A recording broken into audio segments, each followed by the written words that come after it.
El Ministerio de Trabajo expidió la resolución 1843 con el fin de regular la práctica de exámenes médicos ocupacionales para todos los trabajadores del país. Una de las novedades es que los empleadores deben asumir el costo de las evaluaciones médicas ocupacionales y las pruebas complementarias, programar las evaluaciones durante la jornada laboral y adaptar las condiciones de trabajo según las recomendaciones médicas. La exigencia de la práctica de pruebas de embarazo queda prohibida como requisito obligatorio para el acceso o permanencia en cualquier actividad laboral.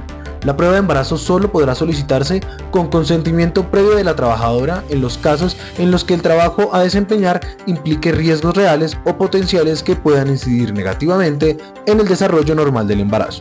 Por otro lado, se mantienen bajo su regulación y aspecto técnico las siguientes modalidades, evaluaciones o valoraciones médicas especiales. La expedición de los conceptos médico-laboral de aptitud física, mental y de coordinación motriz exigido a los conductores. La aptitud exigida al personal que manipula alimentos. La aptitud psicofísica para el porte y tenencia de armas de fuego.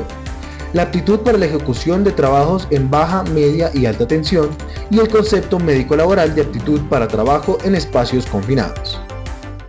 La Corte Suprema de Justicia indicó que solo las fotografías no acreditan la convivencia con el causante para lograr la pensión de sobrevivientes.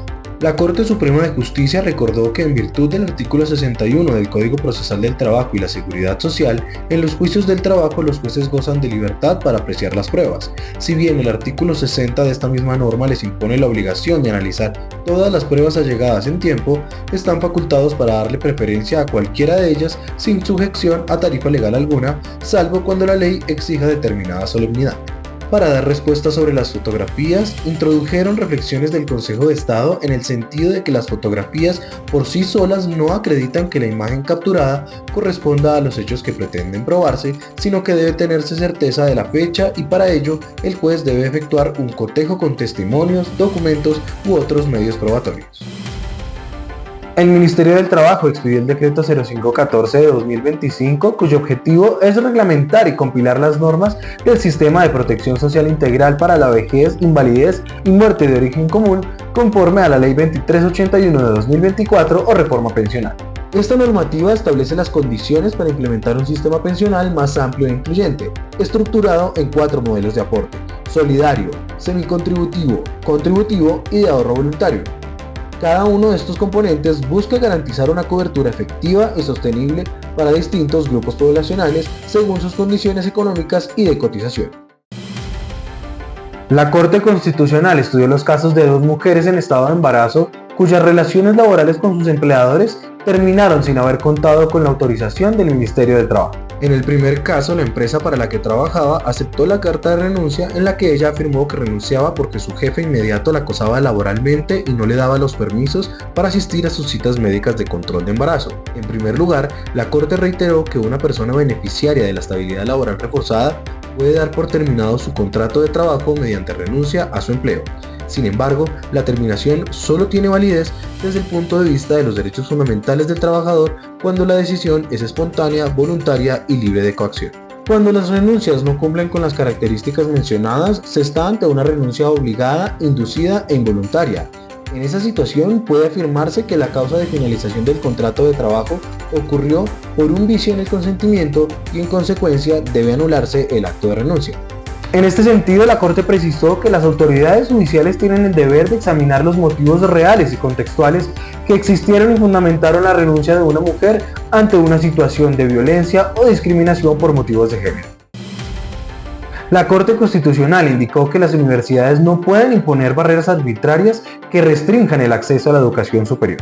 La Corte decidió amparar los derechos a la educación y de petición de una ciudadana a quien se le negó el acceso a la universidad sin permitirle realizar el proceso de admisión a la institución. En caso de que fuera admitida, la accionante solicitaba que pudiera cursar sus estudios en las áreas de derecho, las cuales necesitaba para pedirle al Ministerio de Educación la convalidación de su título de abogada. De otro lado, la accionante reprochó que no se le dio una respuesta clara, congruente y suficiente a la solicitud elevada de la universidad. En el caso concreto, la Corte halló que la institución de educación superior basó su negativa en que se encontraba implementando la resolución que establece el procedimiento para la convalidación del título. La Sala consideró que la universidad vulneró el derecho a la educación bajo el argumento de estar ajustando un procedimiento interno para la convalidación de él. Para la Corte la restricción fue injustificada, pues la universidad ya contaba con los medios para que el accionante cumpliera con el requisito especial de convalidación de su título, dado que su plan de estudios incluía las áreas requeridas y su programa de derecho cuenta con registro calificado vigente. La sala determinó que las universidades en ejercicio de su autonomía no pueden imponer barreras arbitrarias que restrinjan el acceso a la educación superior. Por ello, deben garantizar el ingreso en igualdad de condiciones a un proceso de admisión y, de ser admitidas, permitir el acceso a su programa académico conforme a su normativa interna. En relación con la vulneración al derecho de petición, la Corte recordó que la garantía de esta implica que las autoridades den una respuesta clara, precisa y de fondo. En consecuencia, la Sala le ordenó a la universidad que permita al accionante, si ella aún lo desea, acceder al proceso de admisión para el pregrado en Derecho. Para ello, la institución debe informarle todo lo relacionado con el proceso de admisión al programa y, en caso de que sea admitido en este, debe permitirle cursar las áreas que requiere para la convalidación de su título.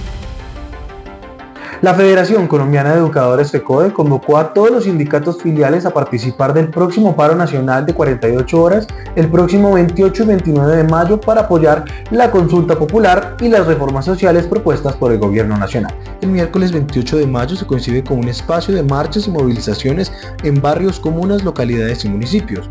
El jueves 29 se precisa como una jornada de realización de cabildos abiertos y o asambleas populares en espacios deliberativos en plazas públicas del país, barrios, comunas, localidades y municipios. De igual forma, proponen realizar un cacerolazo nacional el miércoles 28 y jueves 29 a las 12 del mediodía y a las 8 de la noche. Igualmente, convocan para que una vez finalizadas las actividades del paro de 48 horas, inicien el proceso de preparación para el paro del 11 de junio con las caravanas y tomas propuestas en las capitales Cali, Medellín, Barranquilla y Bogotá. Somos As Leyes, asistencia jurídica al magisterio.